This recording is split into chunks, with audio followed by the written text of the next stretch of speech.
बिस्मिल्लाहिर्रहमानिर्रहीम। खातिन हज़रात, मैं हूँ अख्तर अब्बास और आप सबको मेरा सलाम पहुँचे। हमारी आपकी ज़िंदगी में कहीं ना कहीं छोटी मोटी कंस्ट्रक्शन ज़रूर होती है और बाज़ खुशबख्त होते हैं जिनकी अवाइल उम्री में उनका अपना घर बनता है। उसमें बहुत सारी ईंटें आती हैं, हज़ारों नहीं बल्कि उससे भी कहीं ज़्यादा बड़ी तादाद में उनके ढेर लग जाते हैं। फिर रेत का ट्रालियाँ की ट्रालियाँ आती हैं, फिर इसी तौर पे बहुत सारा सीमेंट आता है। मैं कभी सोचता हूँ अगर इन ईंटों की ज़ुबान हो और इनको अपना माफ़ी ज़मीर भी बयान करना आए तो कंस्ट्रक्शन से पहले तो खप पड़ जाए। लाइक अगर एक कनाल का घर है तो वहाँ 8-10 हज़ार ईंट ऐसी चाहिए होती है जो चारों तरफ जो चार दीवारी है, अभी घर की तामीर नहीं शुरू हुई, चार दीवारी और उसकी बुनियाद और उसके ऊपर एक दफ़ा सीमेंट, फिर 5-6 रद्दे लगाने के बाद फिर सीमेंट, ये 10,000 ईंट उस बुनियाद में चली जाती है। इसकी कीमत वही होती है 17 रुपये 18 रुपये, पूरी कीमत की होती है, असली होती है, बी ग्रेड सी ग्रेड नहीं होती। इसमें आने वाली सारी उम्र में उस घर की बुनियाद का वजन उठाना होता है। पर अगर ये एहतजाज करने लग जाए और कहे कि I am not willing for this space, और मुझे तो घर के ऊपर लगना है, मुझे तो दाएं तरफ लगना है, मुझे तो बाएं तरफ लगना है, तो फिर आप सोचिए मिस्त्रियों के लिए कितना मुश्किल हो जाए। खुद जिसने ये खरीदी है, जिसका ये घर है, खुद वो बेचारा किस किस ईंट की माने और किस किस की ना माने। सो होता ये है कि जब आप एक बड़ा प्लान बनाते हैं और वो प्लान बनाने वाला उस घर का मालिक भी हो सकता है, ठेकेदार भी हो सकता है, उसका फिनांसर भी हो सकता है, तो फिर उसके मुताबिक ईंटें लगती जाती हैं और बुनियादें ऊपर होती जाती है। एक वक्त ऐसा आता है 1 साल बाद, 1.5 साल बाद, जब घर की शक्ल निकलती है, फिर कुछ ईंटें फ्रंट पे लगती हैं, टाइल्स लगती हैं और एकदम से शक्ल निकल आती है। कभी गौर कीजिए, इंसानी जो ख़ानदान है जिसमें बहन भाई होते हैं, जिसमें माँ बाप होते हैं, जिसमें रिश्तेदार होते हैं, अगर हम उनको भी इसी तौर पे लें एक ज़रा बड़े एंगल में, ये इसलिए मैं कह रहा हूँ कि एक अरसे से एक जैसी शिकायत सुन सुन के और एक जैसे दुख देख देख के, एक तो होता है कि आपका अपना दिल गुब्बारे की तरह दुख से भर जाता है, पर दूसरा ये भी होता है कि आप सोचते हो क्या हर बहन और हर भाई के वक्त में ऐसा होगा कि वो सिर्फ फ्रंट पे ही लगे और उसकी इतनी ही टौर बने जितनी किसी एक की टौर बनती है। लाइक एक घर में 5-6 बहनें हों, 5-6 भाई हों, बस दफ़ा बार बार ऐसा सानिया होता है कि बेचारियाँ अच्छी खासी ब्याही जाती हैं, 2-2 4-4 बच्चे हो जाते हैं और फिर वो जालिम, चाहे इनकी वजह से, चाहे वो लड़के की वजह से, चाहे ससुराल की वजह से, व्हाट्सएवर द रीज़न इज़, अगर बहनोई या वो आदमी अपने बच्चों को और बीवी को आके डंप कर जाए उस घर में और ख़ुद जिम्मेदारी ना ले, यानी ये हर दूसरे तीसरे घर में ये सीन देखने को मिलता है, तो क्या करें? ऐसे आदमी को ज़िबा करके उन बुनियादों में दफन कर दिया जाए, ऐसे आदमी को जान से मार दिया जाए, ऐसे आदमी को कंबल कुट लगाई जाए कि तुम अपने बच्चों की जिम्मेदारी नहीं लेते। यानी अगर उसके अंदर बुनियादी तौर पर इंसान होना और मर्द होने की एबिलिटी मिस थी, वो जिम्मेदारी नहीं उठा सकता, तो अपनी माँ को कहता, बाप को कहता, रिश्ता ना करता। पर आपने उस ज़िंदगी के मज़े भी लिए, 4 बच्चे भी पैदा हो गए, फिर जो ही वो बच्चे बड़े हो रहे हैं, अब उनका खाना है, उनका पीना है, उनके कपड़े हैं, उनकी एजुकेशन है, अब आप उसकी जिम्मेदारी भी नहीं ले रहे। शिकायत क्या है? बीवी आगे से बोलती है। शिकायत क्या है? बीवी मोहब्बत नहीं करती। शिकायत क्या है? बीवी बूढ़ी हो गई है। शिकायत क्या है? बीवी को तमीज़ नहीं है मेरे माँ बाप का, मेरे बहन भाइयों का, वगैरह वगैरह। यानी ये सारे वो पॉइंट्स होते हैं कि जहाँ आप अपनी जिम्मेदारी से भागकर एक मफरूर और चोर की तरह भाग जाते हैं और उनको उस घर में डंप कर जाते। अब ये वो घर है जहाँ पे 4 बच्चे और बहन वापस आ गई है। अगर उन्हीं ईंटों की हम मिसाल लें तो फिर तो ये बेचारी किसी खाते में ना आए, पर मेरे रब ने कितना करम किया हुआ इंसानों पे कि उनके दिलों को मोम बनाया हुआ, उनके दिलों को मोहब्बत से और मेहरबानी से भरा। कभी कभी तो माएँ अपनी ज़िंदगी का वो जो आखिरी माह साल होते हैं उसके लिए जो बचाया होता है अपनी इन बच्चियों पे और उनके बच्चों पे वार देती हैं, उनको पालना पोसना।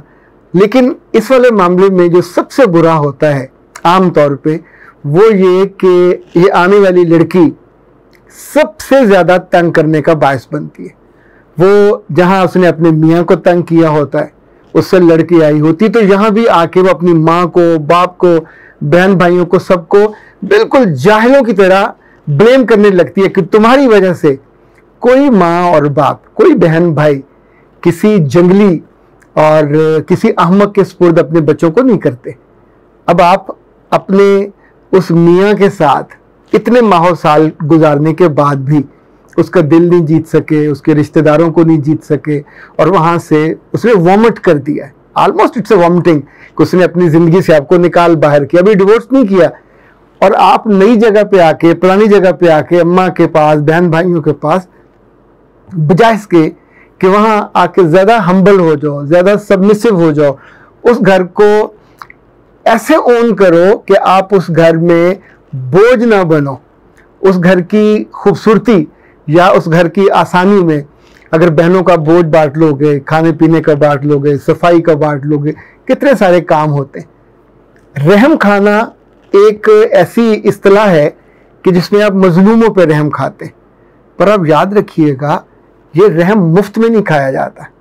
जिस पर रहम खाया जाता है, अगर वो ओब्लाइज ना करे, अगर उसकी आंखों में लिहाज ना हो, उसके लफ्ज़ों में मोहब्बत ना हो, वो आपके ताल्लुकात को, आपके एहसान को, आपकी खुशी को, आपकी उस पूरी फीलिंग को या उस कुर्बानी को, आपको कमरा भी मिल रहा है, खाना भी मिल रहा है, बच्चों की पढ़ाई भी आगे चल पड़ी है, तो इनका मतलब ये हुआ कि आपका जो असल बोझ था वो घर वालों ने उठा लिया। तो अब घर का कुछ बोझ आप उठाइए।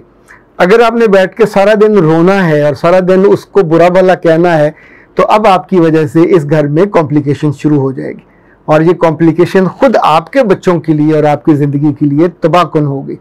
चूँकि जो हमारे नॉर्मल डेज में सुबह, दोपहर, शामों में हमको रूटीन में तंग करने लगे, और वो चाहे सगा भाई हो, सगी बहन हो, सगे बच्चे हों, ज़ाहिर उनकी वजह से बहुत दिक्कत होती है।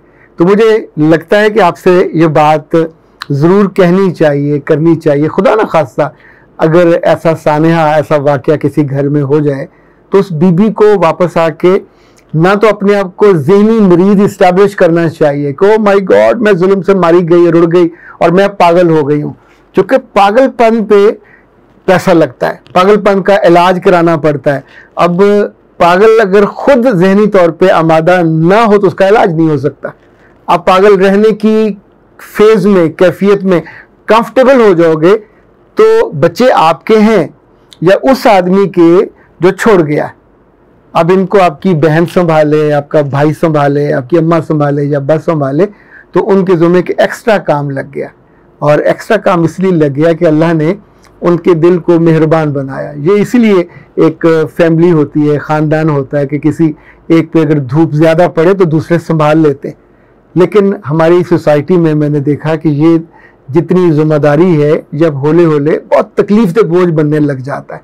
क्योंकि जिसके लिए तकलीफ अब उठाई जा रही है वो उसका एहसान नहीं मान रहा होता, वो यहाँ भी उतनी ही तकलीफ देने का बायस बन रही होती है। सो इसको रोकना चाहिए, अपने आप को समझाना चाहिए और अपने आप को अफेक्टिव करना चाहिए, ताकि जो गलती वहाँ थी जिस वजह से आप अपना घर छोड़ने पर मजबूर हुए या वहाँ पर निकाले गए, अब अगला काम ये हो गया आपके बच्चे कंप्रोमाइज्ड हो जाएंगे। आपके बच्चों की अगर आप सोचोगे कि मेरे भाई के बच्चे जहाँ पढ़ रहे हैं इनको भी वहाँ पढ़ना चाहिए, ये नहीं हो सकेगा।